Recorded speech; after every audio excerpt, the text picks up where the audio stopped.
मुअज़्ज़ज़ सामईन, पर्दानशीन ख़वातीन, अस्सलामु अलैकुम व रहमतुल्लाहि व बरकातुहू। वालेकुम अस्सलाम व रहमतुल्लाहि ताला व बरकातुहू। अल्हम्दुलिल्लाहि रब्बिल आलमीन वस्सलातु वस्सलामु अला सय्यिदिल अंबियाइ वल मुरसलीन व अला आलिहि व अस्हाबिहि अजमईन, अम्मा बाद।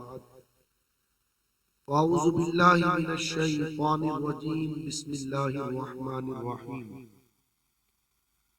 अन आइशा रज़ियल्लाहु तआला अन्हा क़ालत क़ाल रसूलुल्लाहि सल्लल्लाहु तआला अलैहि वसल्लम इन्ना अअज़मन निकाहि बरकतन ऐसरुहु मऊनतन। सदक़ रसूलुल्लाहि सल्लल्लाहु तआला अलैहि वसल्लम।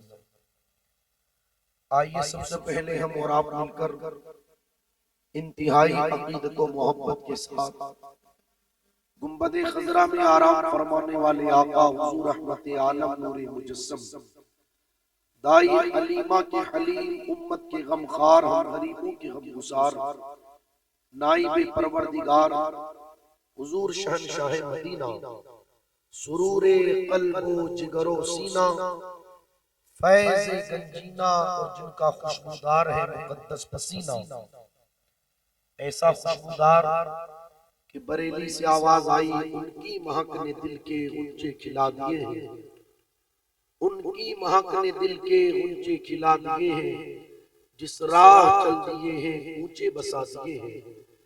यानी जनाब अहमद मुज्तबा मोहम्मद मुस्तफा सल्लल्लाहु तआला अलैहि वसल्लम की बारगाह मुक़द्दसा में इस अकीदे के साथ कि दूर और नजदीक के सुनने वाले वो कान लाले करामत पे लाखों सलाम, हम यहाँ से पुकारे वहाँ वो सुने, मुस्तफा की समाअत पे लाखों सलाम।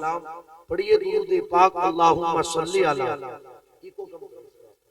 सय्यिदिना व मौलाना मुहम्मद व बारिक वसल्लिम सलातन व सलामन अलैका या रसूल अल्लाह सल्लल्लाहु तआला अलैहि वसल्लम।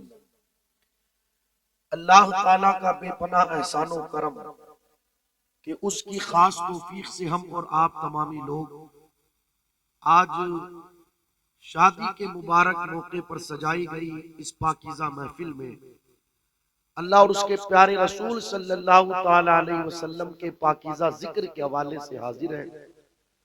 काफी देर से आप लोग बैठे हुए हैं। मुझसे पहले आप लोगों ने खिताबात भी सुने और बुलबुले राजस्थान जनाब शरीफ साहब पाली की जबानी नातो मनकबत के अशार भी समात किए। रात के 12 बज चुके हैं और मैं समझता हूं कि 12 बजे तकरीरें शुरू नहीं होती बल्कि जलसे मुकम्मल हो जाया करते हैं। लेकिन खैर, शादी का मौका है, इसी मुनासिबत से चंद गुजारिशात आप लोगों तक पहुंचाने की कोशिश करूंगा, इस उम्मीद के साथ कि इंशाअल्लाह जो कुछ कहा जाएगा उसे सुना भी जाएगा और सुनकर के उस कहे हुए पर अमल की कोशिश भी की जाएगी।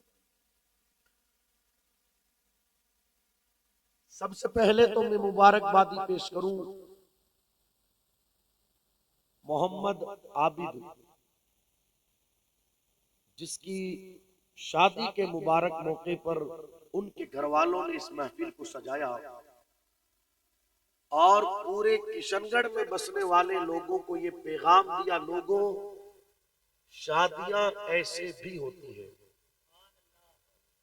और हकीकत तो ये है कि शादियां ऐसे ही होती है। कोई छोटी बात नहीं है ऐसे पुरफितन दौर के अंदर शादी के मौके पर हुजूर का मीलाद सजा लेना। इसलिए कि जब घर में कोई दुख का मौका है उस वक्त तो हर किसी के सर पर टोपी आ जाती है, हर किसी के हाथ में तस्बीह आ जाती है, हर कोई हाथ में पारे लेकर के बैठ जाता है, हर कोई मुसल्ला बिछा देता है। मगर शादी के मौके पर देखा जाता है कि किसका ताल्लुक अल्लाह रसूल से कितना है, किसका ताल्लुक मुस्तफा जाने रहमत सल्लल्लाहु ताला अलैहि वसल्लम से कितना है। तो ये बहुत बड़ी बात है कि इस पुरफितन दौर के अंदर किसी ने शादी के मौके पर हुजूर का मिलाद सजाया। इनका ये अमल काबिले तारीफ भी है और लोगों के लिए काबिले तकलीद भी है। अल्लाह कबूल फरमाए और इस महफिल के सदके परवरदिगार आलम होने वाली शादी में खूब खूब बरकतें अता फरमाए। आपके किशनगढ़ में कई सारी शादियां हुई, हो रही है और होती रहेगी। अगर मैं आप लोगों से पूछूं इन शादियों में सबसे बेहतर शादी कौन सी, सबसे शानदार शादी कौन सी, तो जितने लोग यहाँ पर बैठे हैं हर बंदे का अपना अपना एक जवाब होगा।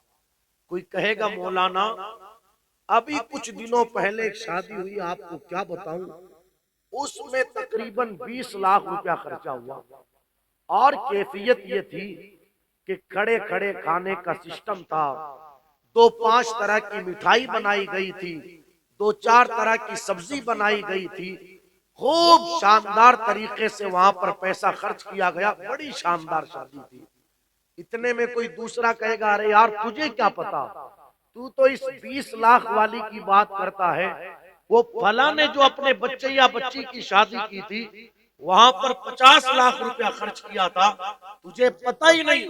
आने वाले मेहमानों के लिए इस्तकबाल के तौर पर दरवाजे पर फूल फेंकने के लिए वहां पर लड़कियां खड़ी की गई थी और वहां पर खाना खिलाने वाले मर्द तो सारे मर ही गए थे। वहां पर खाना खिलाने के लिए बाज़ाब्ता औरतों को बुलवाया गया और क्या तुझे बताऊं कि वहां पर क्या खर्चा हुआ और क्या खर्चा नहीं हुआ। पता क्या चला, जिन शादियों के अंदर पैसा ज्यादा से ज्यादा खर्च किया जाए, रुपया ज्यादा से ज्यादा खर्च किया जाए, लोग उन शादियों को सबसे बेहतर शादी समझते हैं, उन शादियों को सबसे अच्छी शादी समझते हैं। लेकिन आए उस बारगाह में चले जिस बारगाह की शान ये है, मेरे इमाम ने कहा सबसे औला वो आला हमारा नबी, सबसे बाला वो वाला हमारा नबी, अपने मौला का प्यारा हमारा नबी, दोनों आलम का दूल्हा हमारा नबी, सारे ऊंचों में ऊंचा समझिए जिसे है, उस ऊंचे से ऊंचा हमारा नबी, सारे अच्छों में अच्छा समझिए जिसे है, उस अच्छे से अच्छा हमारा नबी, उस मुस्तफा जाने रहमत सल्लल्लाहु ताला अलैहि वसल्लम की बारगाह में चले और अर्ज करे या रसूलल्लाह अलैहिस्सलातु वस्सलाम, दुनिया वालों का दस्तूर ये है कि वो ये कहते हैं जिस शादी में रुपया ज्यादा खर्च किया जाए वो शादी शानदार है, वो शादी बेहतर है। लेकिन आका आप बताएं शादी कौन सी अच्छी है, शादी कौन सी बेहतर है। मिशकात शरीफ की हदीस मुबारका, सच्चे बाप की सच्ची बेटी सैयदा आयशा सिद्दीका रज़ियल्लाहु ताला अन्हा इस हदीस मुबारका को नकल करती है। मेरे आका अलैहिस्सलातु वस्सलाम ने इरशाद फरमाया, इन्ना आज़मन निकाही बरकतन ऐसरू मऊनतन।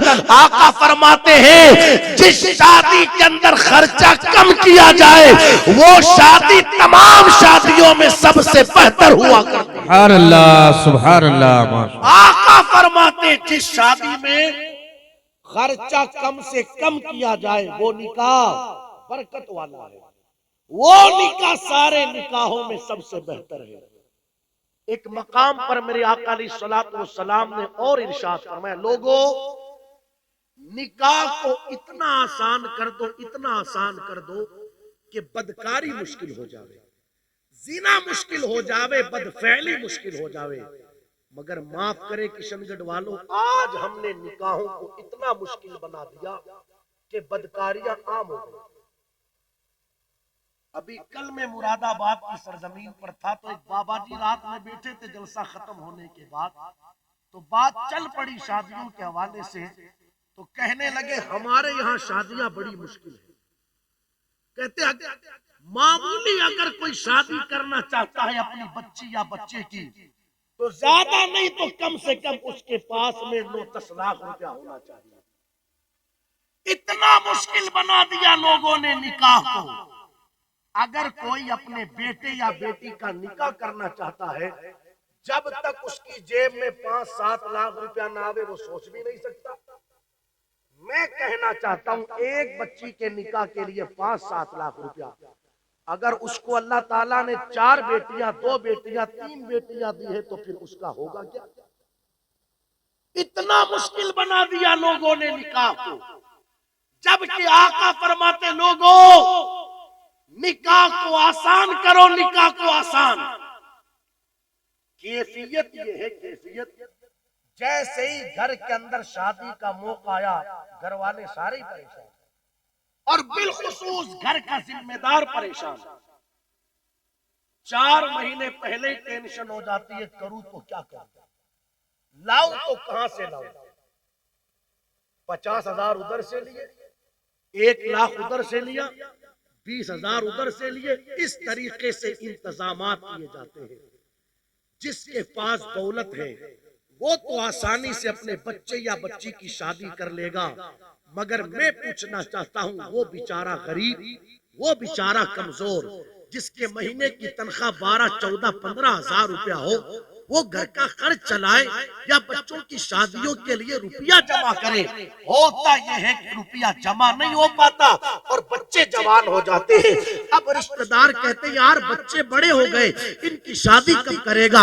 वो भी तन्हाई में जाकर के अपनी बीवी से कहता है, रिश्तेदार बात तो ठीक कहते हैं कि बच्चे जवान हो गए, इनकी शादी करनी चाहिए, मगर करूं तो क्या करूं, जाऊं तो कहां जाऊं? समाज ने निकाह को इतना मुश्किल बना दिया है कि जब तक मेरे पास 5-7 लाख रुपए का इंतजाम नहीं हो जाता तब तक मैं बच्चों की शादी नहीं कर सकता। लेकिन अल्लाह अकबर, होता यह है अब बच्चों की शादी करनी है, यहाँ कैफियत यह है कि कोई रिश्तेदार किसी को 5 रुपया उधार देने के लिए तैयार नहीं, 10 रुपए के जरिए किसी की मदद करने के लिए तैयार नहीं।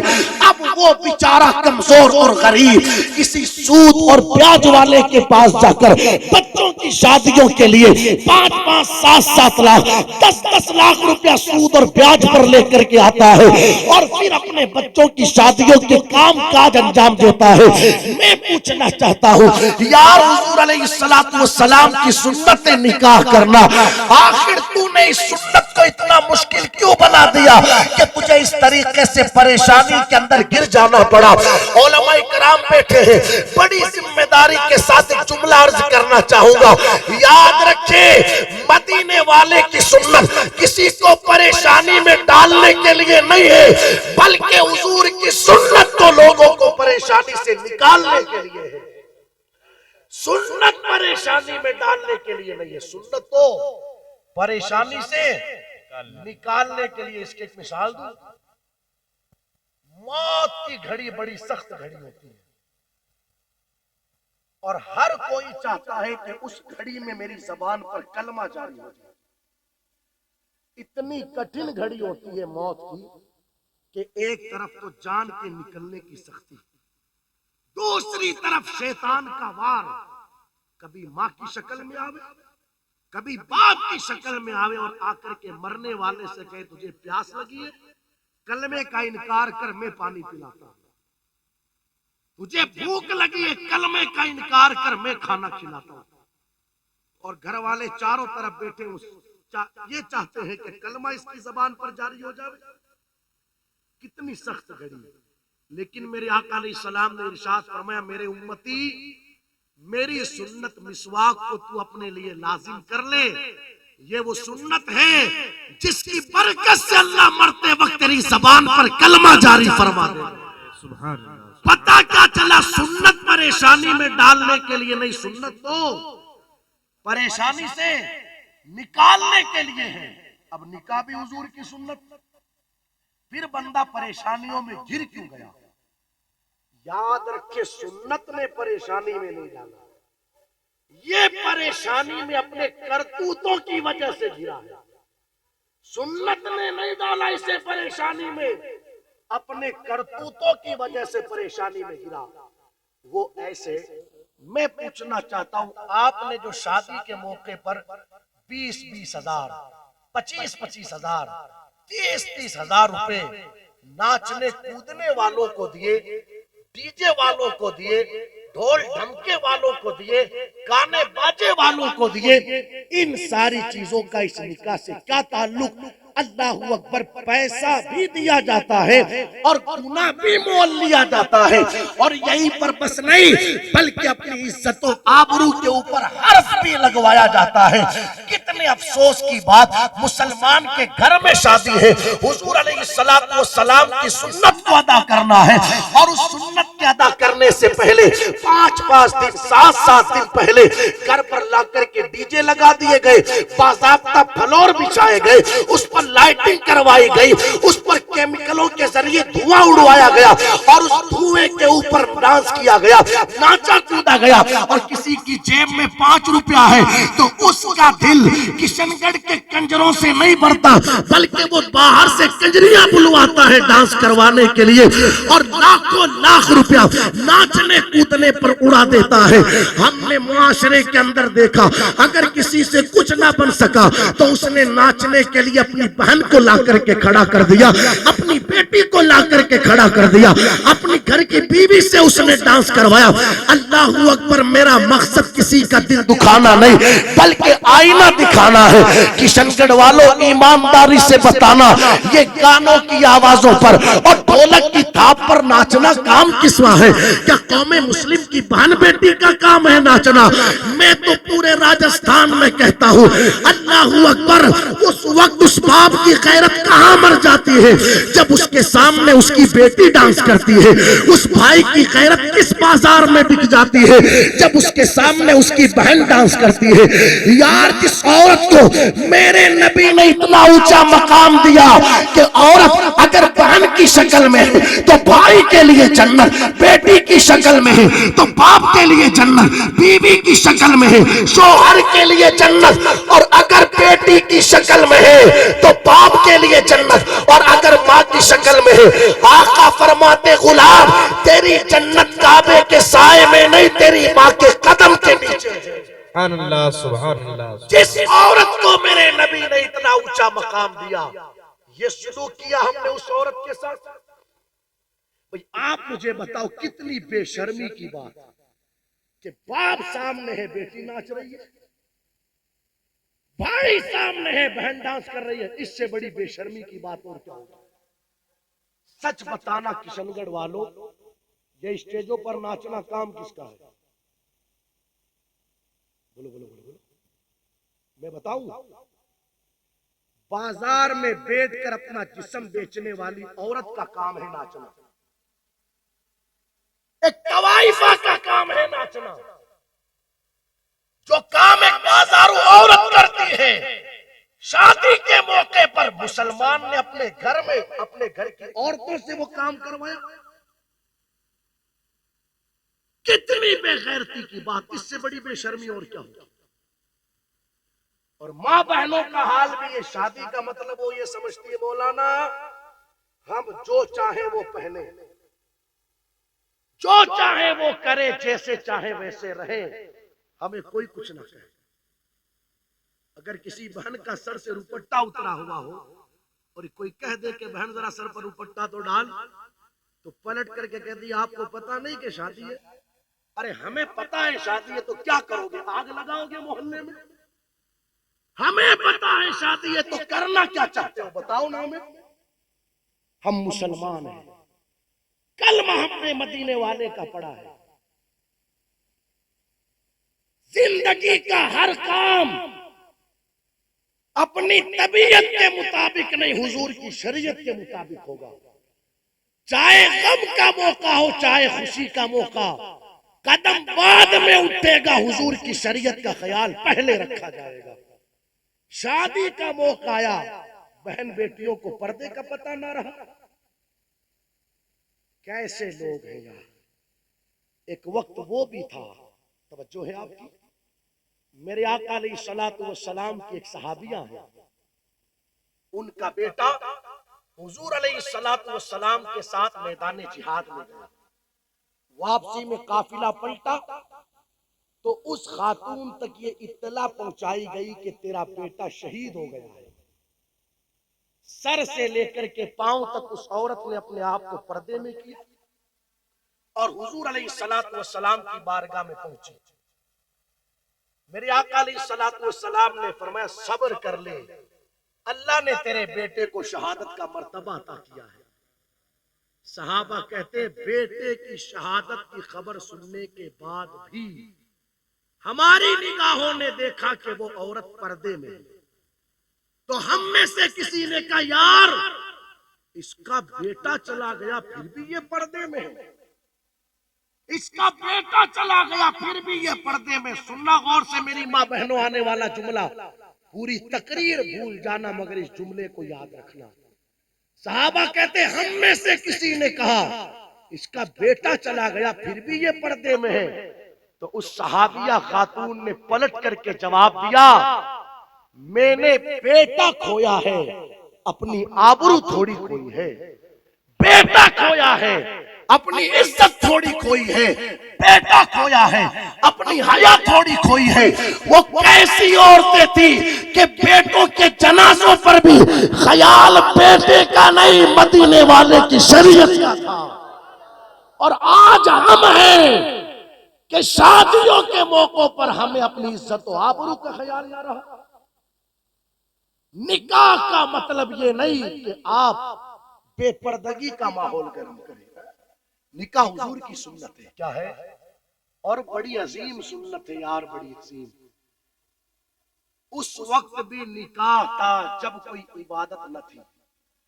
जन्नत में न नमाज है, न रोजा है, न हज है, न ज़कात, लेकिन वहां पर भी हजरत आदम अलैहिस्सलाम का निकाह माँ हव्वा के साथ हुआ। इतनी अजीम इबादत। और कल कयामत के दिन जब कोई इबादत ना होगी वहां पर भी निकाह होगा।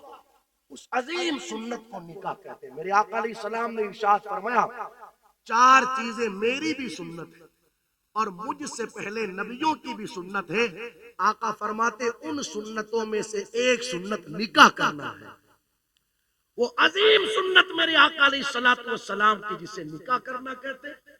और हमारी कैफियत ये हुई कि हमने उस सुन्नत के साथ भी ये सुलूक किया। तो अर्ज ये करने चला था लाखों लाख रुपया लोग ऐसी जगहों पर खर्च करते हैं जिनका निकाह से कोई ताल्लुक नहीं। तवज्जो है आपकी? हजारों रुपया तो नाचने कूदने पर उड़ाया। बेचारे मौलाना चीख चीख करके थक गए, शादियां सस्ती करो। हर गांव में कमेटी, हर गांव में तंजीम बनी ताकि कैसे निकाह को आसान करवाए। सम्मेलन करवाए गए बड़े बड़े ताकि कम खर्चे में काम हो जाए। कुछ लोग ये कहते हैं कि सम्मेलन गरीबों के लिए। वाह, हम जानते हैं तेरे पास दौलत कितनी है दोस्त। सम्मेलन गरीबों के लिए नहीं, सम्मेलन का मतलब ये है कि कम खर्चे में लोगों का काम हो जाए। ये मतलब है इसका। थक गए लोग चीखते चिल्लाते समझाते, मगर जहां खर्चा कम करना चाहिए उल्टा वहां पर खर्चा ज्यादा कर रहे। सच बताना किशनगढ़ वालों, देखो मेरा मिजाज है बिलखुसूस शादी के मौके पर असल तकरीर होती ही वो है कि सामने वाले की बात समझ में आनी चाहिए। समझ में आ रही है मेरी बात?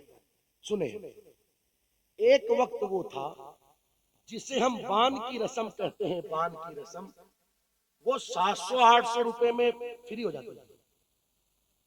हाजी साहब मेरी इस बात की गवाही देंगे। होता ये था जिसके घर में शादी है, बंदा गया बाजार, बाजार से उसने हल्दी ली, घर लेकर के आया, पानी में हल्दी को भिगोया। जिसकी शादी है उसे पाटिये पर बिठाया गया, पांव पर, कांधे पर, हाथ पर हल्दी लगाई गई और आने वाली औरतों को या तो गुड़ दे दिया गया या गेहूं उबाल करके गुगरियां दे दी गई। ये 800-1000 रुपए के अंदर बान की रस्म पूरी। यही होता था। आज कंडीशन क्या है? आज कैफियत क्या है? आज हालत यह है जब घर के अंदर बान बिकता है तो सबसे पहले घर के सारे लोग, जवान, बूढ़े, बच्चे, औरतें, मर्द, पहले तो पीले रंग का कपड़ा सिलवाते। बात हंसने की नहीं, आप सोचे हम कर क्या रहे हैं, सोचे तो सही है?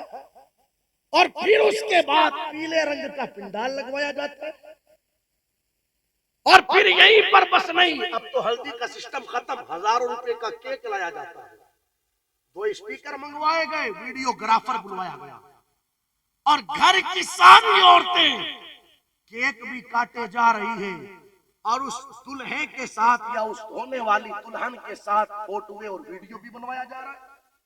यानी जब तक 50-60 हजार रुपया लोग एंड ना कर देवे उस वक्त तक लोगों के बांध की रस्म पूरी नहीं होती। जो रस्म कल 1000 रुपए में पूरी हो जाती थी, आज हम 50-50 हजार रुपया खर्च कर रहे हैं। ये निकाह को सस्ता कर रहे हैं या महंगा? हमने पूछा यार ये चीजें सीखते कहां से, आती कहां से है? तो कुछ लोगों ने बताया हजरत ये फिल्मों से सीखते हैं, सीरियलों से सीखते हैं। याद रखना दोस्त, हमारी कामयाबी का राज सीरियलों में नहीं है। अगर सीरियलों के पीछे चलोगे तो ये बदन पर जो कुछ कपड़ा बचा है ना, 2-4-10 सालों में ये कपड़ा भी नहीं रहेगा। इसलिए कि उनको क्या करना इन सारी चीजों से, उनके पीछे मत चलो। अल्लाह का कुरान कहता है अगर चलना है तो आमीना के लाल के पीछे चलो। कल भी कामयाबी मिली थी लोगों को मदीने वाले के कदमों से, आज भी कामयाबी मिलेगी हुजूर के कदमों से, और सुबह क़यामत तक कामयाबी मिलेगी मुस्तफा जान रहमत सल्लल्लाहु ताला अलैहि वसल्लम के कदमों से। सीरियलों के पीछे चलने वाले कल भी रुसवा हुए थे, आज भी रुसवा हो रहे हैं, और सुबह क़यामत तक बल्कि क़यामत के दिन भी रुसवा होते हुए नजर आएंगे। मगर जिन्होंने मदीने वाले के पीछे चल करके अपनी जिंदगी गुजारी, अल्लाह ने वो इज्जत अता फरमाई। मेरे आका फरमाते हैं अस्हाबी कल नुजूम फबिअय्यिहिम इख्तदैतुम इख्तदैतुम, लोगों मेरे सहाबा सितारों की तरह है, तुम इनमें से किसी एक की पैरवी कर लोगे अल्लाह तुम्हें हिदायत अता फरमाएगा। वो इज्जत अल्लाह का फरमाता है जब कोई हुजूर के पीछे चलता है। जिंदगी गुजारो हुजूर अलैहिस्सलातु वस्सलाम के तरीके के मुताबिक। क्या इज्जतें दी अल्लाह ने? आप देखें तो सही, कुरान कहता है फइन आमनु बिमिस्लि मा आमनतुम, लोगों ईमान वैसा लेकर के आओ जैसा ईमान मेरे महबूब के सहाबा लेकर के आए। इससे बड़ी कामयाबी और क्या होगी? तो खैर अर्ज ये करने चला था, हजारों रुपया नाचने कूदने में उड़ाया, हजारों रुपया बांध की कसम में। इन सारी चीजों का क्या ताल्लुक निकाह से, क्या ताल्लुक? कैफियत ये है कि तुम्हें फिर कहूंगा मेरा मकसद किसी का दिल दिखाना नहीं, मैं तो आईना दिखाना चाहता हूं ताकि पता चले हम कर क्या रहे हैं और हमें करना क्या चाहिए। शादी से 10 दिन पहले, 15 दिन पहले, 20 दिन पहले वीडियोग्राफर बुक होते हैं। 20,000, 25,000, 30,000। जोधपुर में एक जगह तकरीर कर रहा था तो पीछे एक बाबा जी बैठे थे, वो कहने लगे हजरत ये 20-25 हजार तो पुराना हो गया मामला, अब तो 1 लाख, 1.25 लाख, 1.5 लाख रुपया वीडियोग्राफरों को दिया जाता है। और वो करते क्या है? आने वाले करते क्या है? क्या करते हैं वीडियोग्राफर? सुनना गौर से। जिस दिन लड़के या लड़की की शादी होती है, सुबह से लेकर के शाम तक उन्हें पूरी छूट रहती है। वो जिस लड़की का फोटो खींचना चाहे खींच सकते हैं, वो जिस औरत का वीडियो बनाना चाहे बना सकते हैं। एक कमरे में 15 औरतें, अकेला वीडियोग्राफर, कमरे में 20 औरतें, अकेला वीडियोग्राफर। और ये सारे काम घर के जिम्मेदारों की निगरानी में। दूल्हे साहब गए वहां पर निकाह करने के लिए, तो जनाब को इमाम की फिक्र नहीं है कि इमाम साहब चले या नहीं चले, उसको तो ये फिक्र सता रही है वो वीडियोग्राफर को गाड़ी में बिठाया नहीं बिठाया, ये फिक्र सता रही है उसे, उसको बिठाया या नहीं बिठाया, उसको वहां आगे पहुंचवाया। पहले हुआ यूं कि जब काजी साहब लड़की के पास गए इजाजत लेने के लिए, काजी बाद में पहुंचा, वीडियोग्राफर पहले पहुंचा। वो जो लड़की दस्तखत करती है ना, दस्तखत, उसका भी वीडियो बनता है। वो जो काजी उससे कलमे पढ़वाता है, उसका भी वीडियो बनता है। यहीं पर बस नहीं, शाम को रुखसती हुई, दुल्हन लेकर के लड़का घर पहुंचा। खुद तो दोस्तों में मुबारकबादियां देवे और लेवे, कमरे के अंदर दुल्हन, दुल्हन के साथ में उसकी सहेलियां, उसकी ननदे, उसकी देवरानी, उसकी जिठानी और इन खानदान की औरतों के बीच में अकेला वीडियोग्राफर। पहले दिन की दुल्हन है, पहले दिन की दुल्हन।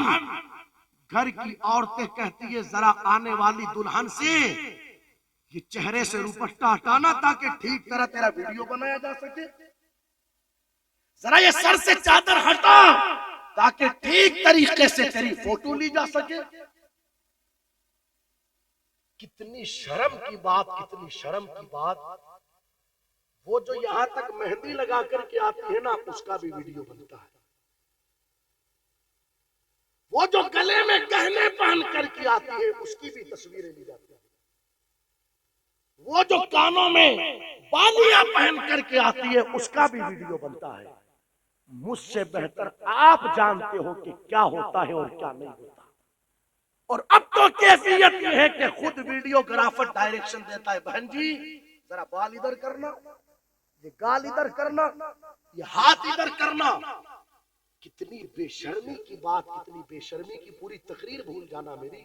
मगर इस आने वाले जुमले को याद रखना, यार जिस बीवी को लाखों रुपया खर्च करने के बाद अभी उसके शोहर ने नहीं देखा, एक गैर महरम मर्द देख रहा है, इससे बड़ी बेशर्मी की बात और क्या होगी।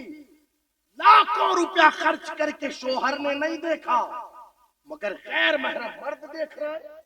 और अब तो लोगों को इस बात का जर्रा बराबर भी ख्याल नहीं कि इज्जत कहते किसे, आबरू किसे कहते, हया किसे कहते हैं। पहुंचो दूसरे दिन वलीमे में, स्टेज लगाया गया, स्टेज पर 2 कुर्सियां रखी गई, एक पर दूल्हे साहब, एक पर दुल्हन साहिबा।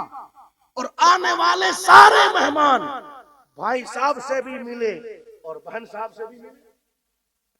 कई कैफियत नहीं है। अब तो कंडीशन ये है, वो दरवाजे पर ये एलसीडियां लगा दी गई, खाना बाद में खाना। और माशाअल्लाह ये जो हमने अपनी इज्जत का जनाजा अपने कांधे पर उठा रखा है, नजारा पहले इसका किया जाए। दरवाजों पर एलसीडियां लगा करके बेटियों की तस्वीरें छापी गई, बहनों की तस्वीरें छापी गई। किशनगढ़ वालों, बीवियां सबको दिखाने के लिए नहीं होती, बीवी तो शोहर के देखने के लिए होती है। यार औरतें समय महफिल नहीं होती, वो तो समय खाना हुआ करती है। जो घर की जीनत थी, हमने उसे महफिल की जीनत बना दिया। माज़अल्लाह, क्या यही सुलूक होता है घर की बहन बेटियों के साथ? यही सुलूक होता है। हम जब अपने बेटे के लिए किसी की बेटी का रिश्ता मांगने गए थे तो कहा क्या था हमने उससे? उसके बाप से यही तो कहा था, आपकी बेटी को हम अपनी बेटी बनाना चाहते हैं। यही तो कहा था कि आपकी इज्जत को हम अपनी इज्जत बनाना चाहते हैं। कैसेट बन गई, 200 रिश्तेदार आए शादी में, 200, और सब की ख्वाहिश है वो कैसेट हमारे घर भी भेजना, हम भी तो देखे क्या हुआ। 200 घरों में वो कैसेट पहुंची। सर्दी का मौसम था, रजाइयां ओढ़ ली, हॉल में टीवी लगाया, एलसीडी के ऊपर वो कैसेट डाली। कभी आगे करे, कभी पीछे करे, कभी स्टॉप करे, कभी जूम करे। 200 घरों के अंदर बैठ करके वो कैसेट देखी गई। जिस औरत को घर की इज्जत बना करके लाए, आज कर दिया ना उसे 200 घरों में बेइज्जत। आज कर दिया ना 200 घरों के अंदर उसे बेआबरू। समझ रहे हो मेरी बात? ये कोई छोटी मोटी बात नहीं है जो मैं कह रहा हूं। अगर सीनों में पत्थर नहीं दिल है तो इंसान सोचे हम कर क्या रहे हैं, हमें करना क्या चाहिए। हम करबला वालों के मानने, हम मुस्तफा जाने रहमत सल्लल्लाहु ताला अलैहि वसल्लम के घराने वालों के मानने वाले। अल्लाह अकबर, कैसे लोग थे। हुजूर अलैहिस्सलातु वस्सलाम के विसाल के बाद नबी की बेटी सैयदा फातिमा ज़हरा रज़ी अल्लाह ताला अन्हा कभी नहीं मुस्कुराई। 6 महीने तकरीबन बाहयात रही सैयदा फातिमा हुजूर के विसाल के बाद। मगर इन 6 महीनों में कभी नहीं मुस्कुराई। और मुस्कुराती कैसे? हुजूर का इंतकाल हो गया, हुजूर पर्दा फरमा गए। सहाबा की कैफियत यह थी कि उन्हें अपने होश का ठिकाना न था। आप सोचो, जब सहाबा की कैफियत ये रही तो सैयदा फातिमा ज़हरा रज़ी अल्लाह ताला अन्हा की कैफियत क्या थी?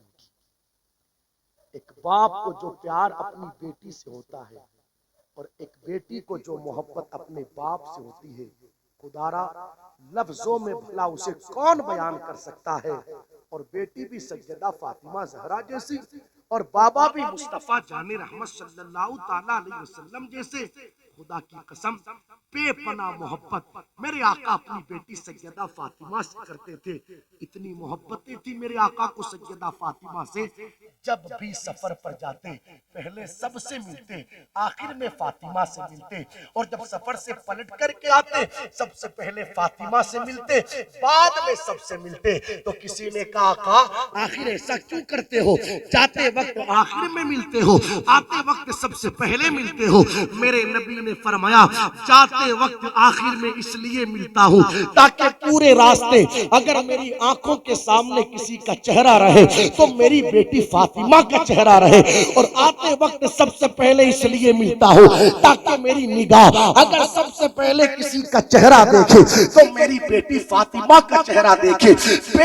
मेरी आंखें किसी का चेहरा देखे तो फातिमा का चेहरा देखे। बेपना मोहब्बत मेरे आका सैयदा फातिमा से करते थे। और लोगों को भी कहते, लोगों बेटियों को बुरा मत समझा करो, इसलिए कि बेटियां मोहब्बत करने वाली होती है, बेटियां प्यार करने वाली होती है। ऐसे तो दुनिया के अंदर आपको कई केस मिलेंगे कि बेटों ने माँ बाप को धक्के दे करके घर से निकाल दिया, मगर कोई एक केस आप ऐसा नहीं दिखा सकते कि बेटी ने बाप को धक्के दे करके निकाला हो। बल्कि ये जरूर देखा गया, जब बेटे निकाल देते हैं तो माँ बाप को पनाह देने वाली बेटियां हुआ करती है। आज भी आपको कई घर ऐसे मिलेंगे कि बाप की तिजोरी की चाबी बेटे के पास नहीं बल्कि बेटी के पास हुआ करती है। आज भी कई घर ऐसे मिलेंगे, बाप का हिसाब किताब बाप का हिसाब किताब बेटे के पास नहीं बल्कि बेटी के पास हुआ करता है। मेरे नबी ने फरमाया, लोगों बेटियों को बुरा मत समझा करो, इसलिए कि बेटियां बापों से मोहब्बत करने वाली होती है। जब आम बेटियां इतनी मोहब्बत करती है तो फातिमा ज़हरा कितनी मोहब्बत करती होगी अपने बाबा से। हुजूर का इंतकाल हुआ, वो सदमा पहुंचा सैयदा फातिमा ज़हरा को। वो सदमा, आपका इंतकाल भी इसी सदमे की वजह से हुआ। 6 महीने तक मुस्कुराई नहीं, एक बार मुस्कुराई। कितनी बार? और वो मुस्कुराई क्यों? सुनना गौर से मेरी माँ बहनों, गौर से सुनना। मकसद मेरा सिर्फ इतना ही है, शायद कि तेरे दिल में उतर जाए मेरी बात। एक बार मुस्कुराई, सिर्फ एक बार। वो भी क्यों? बेटी है सैयदा फातिमा ज़हरा, चेहरा उतरा हुआ। पास में हजरत अस्मा बिनते उमैस है। कहने लगी, सैयदा बात क्या है कि चेहरा उतरा हुआ है? जवाब सुनो, जवाब। सैयदा फातिमा ज़हरा रज़ी अल्लाह ताला अन्हा कहने लगी, अस्मा पूरी जिंदगी मैंने पर्दा किया, पूरी जिंदगी। अब दिल की तमन्ना यह है कि दुनिया से जाऊं तो मेरे जनाजे पर भी किसी गैर मर्द की नजर ना पड़े।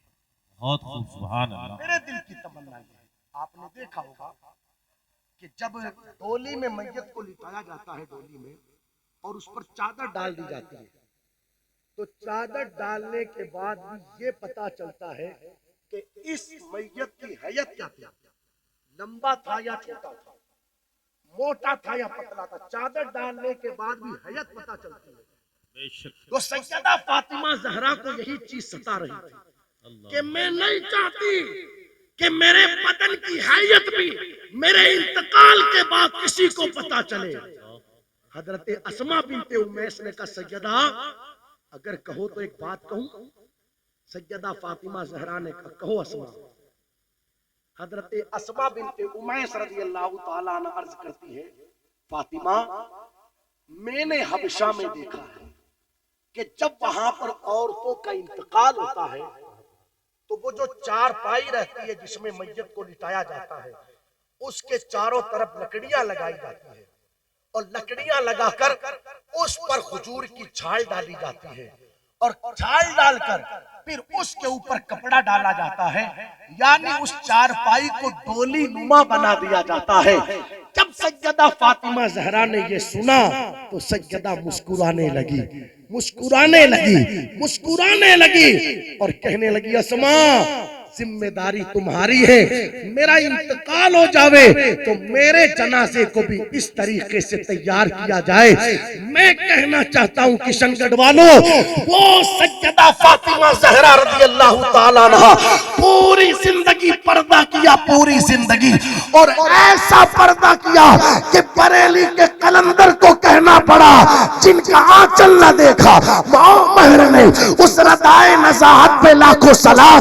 फातिमा के पर्दे की शान ये थी, बदन तो दूर की बात, उनके सर की चादर को न कभी चांद ने देखा न कभी सूरज ने। सुभान अल्लाह, सुभान अल्लाह। नारे तकबीर, नारे रिसालत, जश्न ईद मिलादुन नबी, नारे तकबीर, नारे रिसालत। बहुत खूब, सुभान अल्लाह। जिस ज़हरा पाक ने पूरी जिंदगी ऐसा पर्दा किया, आज इंतकाल के वक्त फिक्र सता रही है तो ये फिक्र सतावे कि मेरे जनाजे पर भी किसी गैर मर्द की नजर ना पड़े। आज हम उनके मानने वाले, हमारी कंडीशन क्या है? 200 घरों के अंदर बेटियां बेपर्दा की जा रही है, 200 घरों के अंदर बेटियों की इज्जतों पर हर्फ आ रहा है, और ये सारे काम जिम्मेदारों की निगरानी में हो रहे हैं। उनसे कहो भाई साहब कितनी बेशर्मी की बात है, आपके घर में सब कुछ हो रहा है। अब मौलाना क्या बताएं, वो औरतें हैं मानती ही नहीं। वाह साहब, कोई कहता है हजरत क्या बताएं आपको, क्या बताएं, वो बच्चे हैं मानते ही नहीं। ना तेरी औरतें माने और ना तेरी, अरे बोलो तो सही, तो फिर ये भी बता दे कि तेरी मानता कौन है। भाई घर में तो ये दो ही हैं, या खाली मस्जिद में आकर के तू दादागिरी करना जानता है हा? फिर तेरी मानता कौन है ये भी बता दे। ना औरतें माने ना बच्चे माने, फिर तेरी माने कौन? और ये झूठ है कि औरतें नहीं मानती, ये झूठ है कि बच्चे नहीं मानते। अपनी बात आई तो सब मनवा लिया। ये औरत ही तो थी तेरी, एक बार तूने कहा था खबरदार अपनी माँ के नहीं जाएगी, 3 साल हो गए बेचारी ने जाना बंद कर दिया। तू कहता है कि औरत नहीं मानती, ये तो इतनी मानती है कि तेरे कहने पर 3 साल हो गए कभी मायके ही नहीं गई। एक बार तूने कहा था खबरदार भाई से बात नहीं करनी, 2 साल हो गए बेचारी भाई से बात ही नहीं करती। तू कहता है कि तेरी बीवी तेरी नहीं मानती। असल बात यह है सब मानते हैं, अपनी बात आती है तो सब मनवा लिया जाता है, और शरीयत की बात आती है तो फिर इस तरह के बहाने बना करके बंदा भागना चाहता है।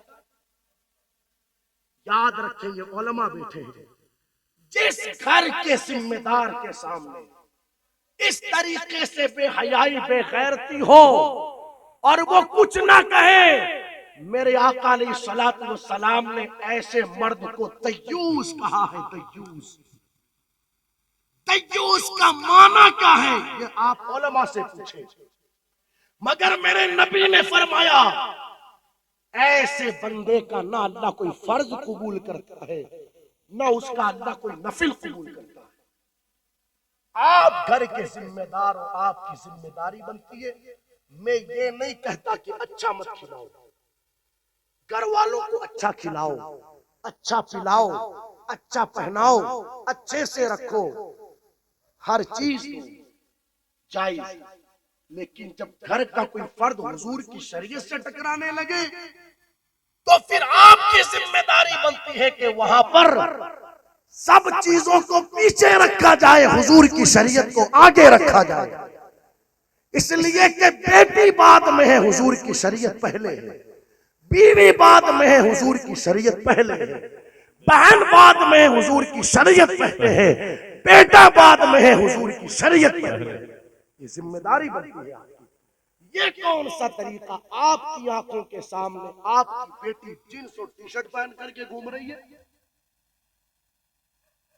कितनी बेगैरती की बात आपके सामने बैठकर आपका बेटा फिल्में देख रहा है।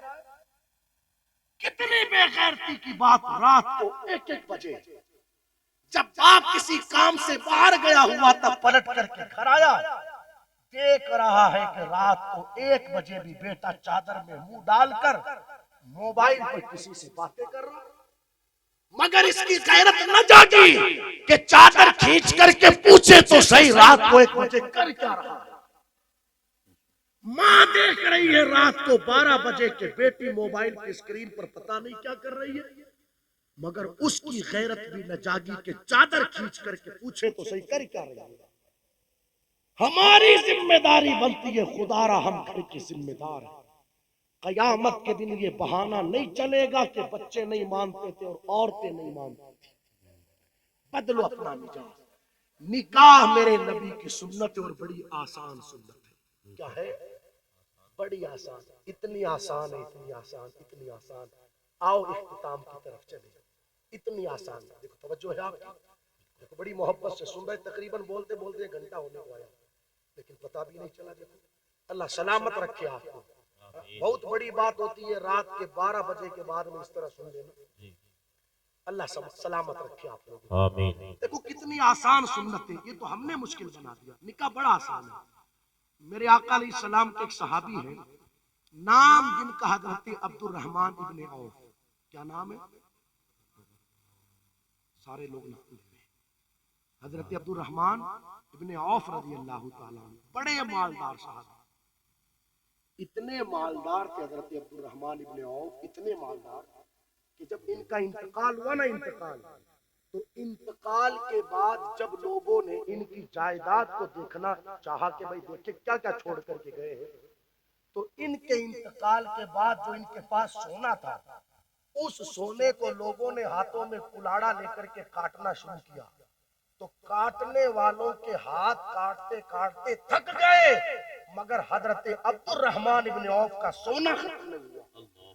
इतने मालदार सहाबी हजरत अब्दुर रहमान। यहाँ तो 10-5 तोला सोना किसी के पास हो तो उसके पांव जमीन पर नहीं टिकते। आप सोचो, काटने वालों के हाथ थक गए कुल्हाड़े से काटते काटते, मगर उनका सोना खत्म नहीं हुआ। वो खुद फरमाते, लोगों मेरे लिए बरकत की दुआ मेरे नबी ने फरमाई है, और इस दुआ का असर ये है, अब्दुर रहमान जिस पत्थर को उठाता है उस पत्थर के नीचे अल्लाह अब्दुर रहमान को सोना अता फरमाता है। इतने मालदार सहाबी।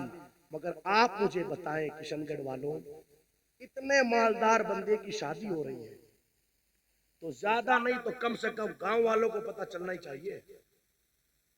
अरे अगर कोई इतना बड़ा मालदार किशनगढ़ में हो और उसके घर में शादी हो, तो मैं समझता हूं कि वो ज्यादा नहीं तो हालांकि कोशिश तो ये करेगा कि पूरे राजस्थान वालों को पता चले, मगर राजस्थान नहीं तो कम से कम किशनगढ़ वालों को तो बताने की वो कोशिश ही करेगा।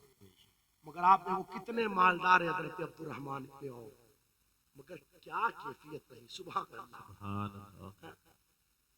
इनकी शादी हो गई और सुबह के वक्त इनकी मुलाकात मेरे आका अलैहिस्सलाम से हुई। कपड़े पर खुशबू लगी थी।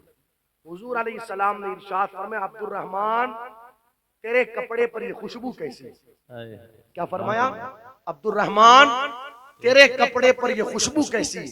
अर्ज करने लगे, या रसूलुल्लाह अलैहिस्सलाम, ये जो गुज़िश्ता रात गुजरी है, गुज़िश्ता शाम गुजरी है, इसमें मेरा निकाह हो गया, इसमें मेरा निकाह हो गया। अब सच बताना, हजरत अब्दुर रहमान इब्ने औफ रज़ी अल्लाह ताला अन्हु का निकाह हो गया और बज़ाहिर मेरे नबी को भी खबर नहीं, बज़ाहिर मेरे नबी को भी पता नहीं। हालांकि सहाबा के नजदीक हुजूर से बढ़कर कौन, अल्लाहु अकबर, जिन सहाबा ने अपनी गर्दने मुस्तफा जाने रहमत सल्लल्लाहु ताला अलैहि वसल्लम के कदमों पर कुर्बान कर दी और फिर भी यूं कहने लगे, आका ये जान भी आपकी है, ये जिस्म भी आपका है। उन सहाबा के नजदीक भला हुजूर से बढ़कर कोई नहीं, मगर फिर भी कैफियत यह है, निकाह हो गया मगर बजाय हुजूर को भी खबर नहीं। इसमें ऐसा लगता है रिवायत पढ़ करके कि उनके नजदीक जिस तरह और दूसरी सुन्नतों पर अमल कर लेना था, उसी तरीके से निकाह जैसी सुन्नत पर अमल कर लेना था। वो हमारी तरह परेशान थोड़ी होते थे 4 महीने पहले, इधर भागा उधर भागा। शादी से 4 महीने पहले परेशान, और फिर शादी के बाद जब तक कर्जा चुक ना जावे तब तक परेशान ही परेशान। एक दिन में कोई 20-20 बार तो झूठ बोलना पड़ता है। वो जिससे 50,000 लिया था उसको देने की तारीख आ गई, अब उसके फोन पर फोन आवे जाए, भाई साहब आपने 10 तारीख का नाम लिया, वो 15 हो गई। अब फोन ही ना उठावे। अचानक वो भी समझदार था, उसने नए नंबर से फोन किया तो सोचा किसी और का होगा, उठा लिया। अब जो उसने डांटना शुरू किया तो फिर कहने लगा, रे वो मोबाइल बच्चे के पास था, वो मोबाइल साइलेंट था, वो मैं इस्तिंजा खाने में था। एक दिन में 20-20 मरतबा झूठ बोलना पड़ता है। और कैफियत ये है, बापों का लिया हुआ सूद और ब्याज का पैसा नस्लों से चुक नहीं पाता, नस्लों से। आप मेरे साथ चले मेरे शहर में, मैं आपको कई ऐसे घर दिखाऊंगा। बेटे की शादी के लिए बाप ने 10 लाख रुपया सूद पर लिया, पैसा चुक नहीं पाया तो सूद देने वाले ने आकर के मुतालबा किया, या तो पैसा दिया जाए या फिर जमीन हमारे नाम की जाए। मजबूरन उस जमीन का रेट दे करके जो बचा हुआ 2-4 लाख रुपया था वो मालिक के मकान को दिया गया, और सूद देने वाले ने वो मकान अपने नाम करवा लिया। हमने लोगों से पूछा उस मकान में रहते कितने लोग थे, तो लोगों ने बताया मौलाना छोटे बड़े मिला करके 20 लोग रहते थे। मैंने कहा या अल्लाह, एक का घर बसाने के चक्कर में कर दिया ना 20 लोगों को बेघर, एक का घर बसाने के चक्कर में कर दिया ना 15 लोगों को बेघर। खुदारा ऐसा हरगिज ना किया जाए। यहाँ पर मेरी माँ बहनें भी बैठी है, मैं इनसे गुजारिश करूंगा, खुदारा बेटी बेहतर जानती है अपने बाप के बारे में कि मेरे बाप की सैलरी क्या है, मेरे बाप की हैसियत क्या है, मेरे बाप की कंडीशन क्या है। शादी के मौके पर अपने बाप को मजबूर ना किया जाए, अपने बाप से बेजा मुतालबात ना किए जाए, बल्कि जैसे ही बेटी की शादी का मौका आए, बेटी बाप से हाथ जोड़ करके कहे, ए मेरे बाप तुझे कोई जरूरत नहीं है मेरी शादी के लिए ब्याज पर पैसा उठाने की, इसलिए कि मैं जानती हूं मेरे बाप की कंडीशन क्या है। मैं तो ये कहूंगी बाप तू मुझे 20 जोड़े ला करके ना दे, बल्कि एक ही जोड़ा दे दे। कोई जरूरत नहीं मुझे कीमती सामानों की, कोई जरूरत नहीं मुझे 2-4-5 तोला सोने की, बल्कि तेरी बेटी की एक गुजारिश है कि जिस वक्त तेरी बेटी दुल्हन बन करके तेरे घर से विदा हो, उस वक्त तू अपनी बेटी को सीने से लगाकर मोहब्बत के साथ दिल के दुआ दे देना, इसलिए कि दिया गया कपड़ा पुराना हो जाएगा, दिया गया सामान पुराना हो जाएगा, दिया गया सोना पुराना हो जाएगा। मगर एक बाप ने अगर सच्चे दिल के साथ बेटी को दुआ दे करके रुखसत किया, इस दुआ की बरकत से बेटी की दुनिया भी संवर जाएगी, उसकी आखिरत भी संवर। सुभान अल्लाह, सुभान अल्लाह। बेशक ये बेटियों की जिम्मेदारी बनती है, इसलिए कि बेटियां जानती है मेरे बाप की हालत क्या है। मत करो मजबूर अपने बापों को, मत करो परेशान। और आप लोगों से भी गुजारिश करूंगा, काम हैसियत के मुताबिक करो, काम अपनी हैसियत के दायरे में करो। 50,000 की हैसियत है 50,000 में करो, 20,000 की हैसियत है 20,000 में काम करो। हजरत अब्दुल रहमान का निकाह हो गया, क्या हो गया? अब मेरे नबी ने ये नहीं कहा मुझे नहीं बुलाया, जैसे हम और आप करते हैं ना, अरे उसकी शादी हो गई मुझको नहीं बुलाया, ठीक है, उसने नहीं बुलाया तो मैं भी नहीं बुलाऊंगा।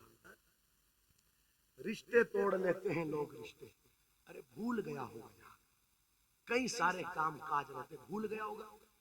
ये कमाल की बात नहीं है कि उसने नहीं बुलाया तो मैं भी नहीं बुलाऊंगा, कमाल की बात तो यह है उसने नहीं बुलाया मैं बुलाऊंगा जी। आका फरमाते सिलमन कता का, जो तुझसे तोड़े तुझसे जोड़। जोड़ना काम हमारा नहीं, हम उस मजहब के मानने वाले हैं जिसका काम जोड़ना है। बेशक। एक बुजुर्ग के पास एक बंदा तोहफे में कैंची लेकर के आया। क्या लेकर? हजरत ने कबूल नहीं की। थोड़ी देर के बाद एक बंदा सुई लेके आया, हजरत ने कबूल कर ली। मुरीदों ने कहा सरकार इतनी बड़ी कैंची कबूल नहीं की, इतनी छोटी सुई कबूल कर ली।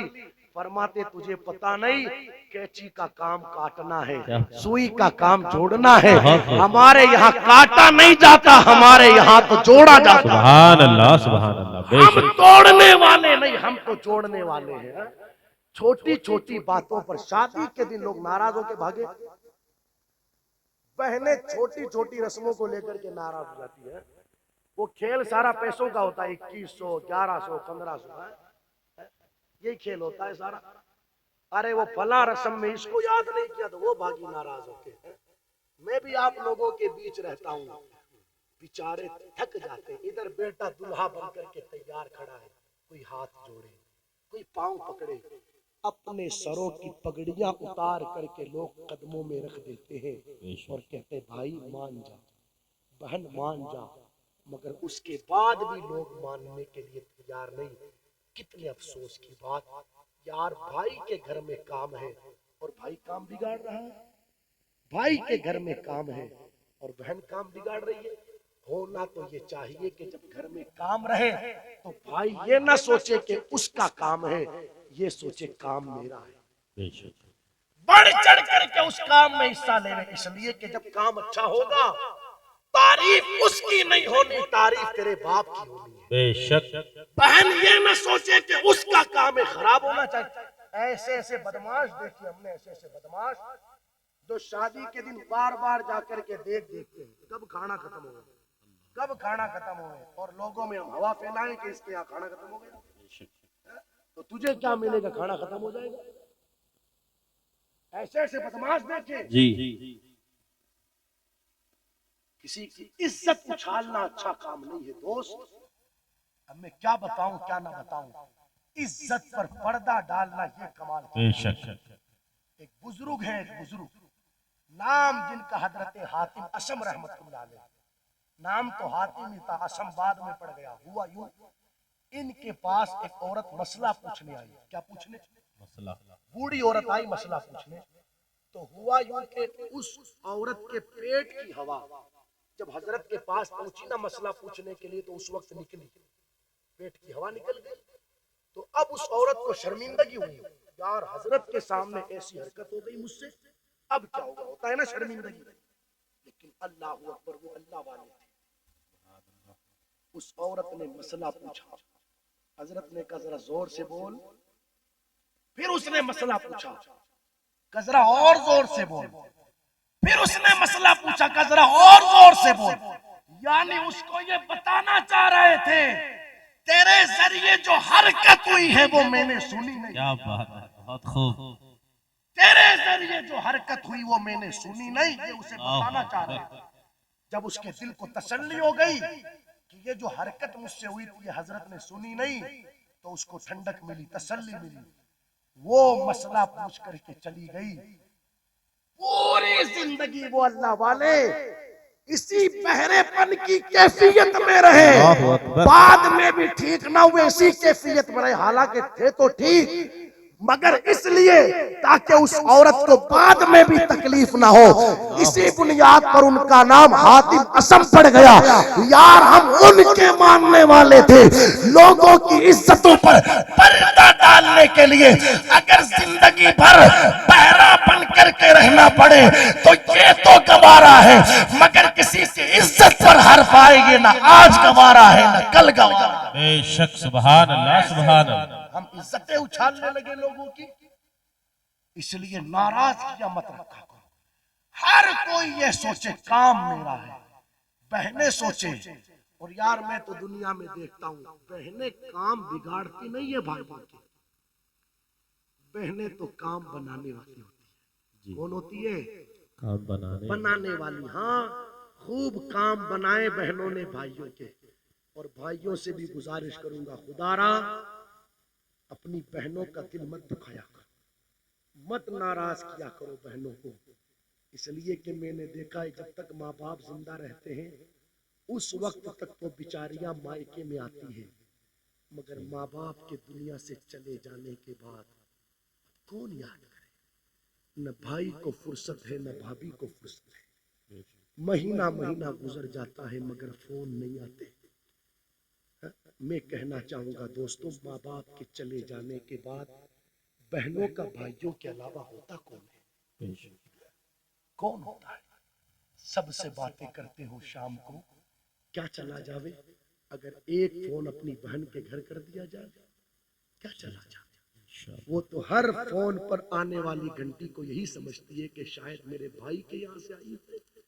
और हमने ये सुलूक किया बहनों के साथ कि पूरा पूरा महीना गुजर गया मगर हमने बहनों को याद नहीं किया। अच्छा सलूक किया करो। कोई जरूरी नहीं है आप पैसे वाले हो तो आपकी बहन भी पैसे वाली हो, इसलिए कि कई बार ऐसा होता है गरीबों के यहाँ रिश्ते हो जाते हैं बहनों से, मौज कर रहे हैं भाई, मगर बहनों की कंडीशन यह है कि दौलतमंदों के घरों पर बर्तन साफ करके अपना गुजारा किया जा रहा है। दौलतमंदों के घरों पर झाड़ू पोछा लगा करके अपने बच्चों की तालीम का इंतजाम किया जा रहा है। क्या चला जाएगा तेरा? लाखों रुपया तू इधर उधर उड़ाता है, महीने का कुछ खर्चा अपनी बहन के घर भी पहुंचा दिया कर। हालांकि बहुत बड़ा बुरा सलूक किया इस मुआशरे ने बेटियों के साथ। जो बात शरीयत की है वो मुझे कहनी है।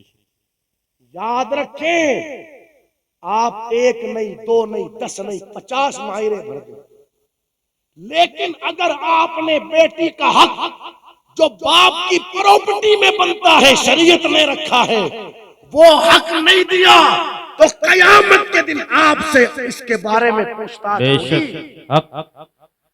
मुस्तफा जाने रहमत ने और रब के कुरान ने बाप की प्रॉपर्टी में बेटियों का हक भी रखा। हम 50,000 11,000 रुपए महीने मायने में डाल करके फ्री होना चाहते हैं। एक तो इतना बड़ा जुल्म ऐसे किया और फिर दूसरा जुल्म ये कि भुला दिया उन बेचारियों को। अरे तुझे पता ही नहीं, तू तो छोटा था, तुझे गोद में खिलाने वाली तेरी बहन थी। तू स्कूल से आता था ना, बैग उधर फेंका, कपड़े उधर फेंका, मोजे उधर फेंका, जूते उधर फेंका। दूसरे दिन जब स्कूल जाने का टाइम होता, जूते भी अपनी जगह थे, मोजे भी अपनी जगह थे, ड्रेस भी अपनी जगह था, बैग भी अपनी जगह था। मैं पूछना चाहता हूँ, इन सामानों को ठिकाने किसने रखा?